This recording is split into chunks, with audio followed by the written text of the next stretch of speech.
రాజీ లేవరాదురా. ఏంటిదే రేపకి ఎందుకు వెళ్తాను?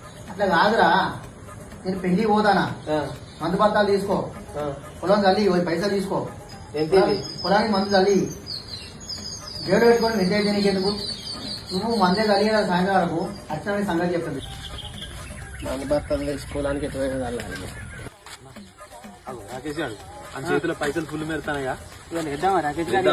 పోద్దాం ఇలా ఇద్దాంపా రాకేష్ గారు.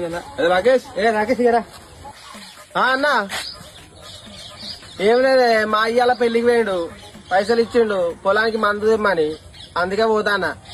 మందు పొలానికి ఇయ్యాలి కాకపోతే రేపన చదువుకోవచ్చు, కానీ తాగాలే, కడుపు కడగాలి అన్న. అద్దన్న మా ఊడు సల్లుమని మరీ చెప్పిండు అన్న.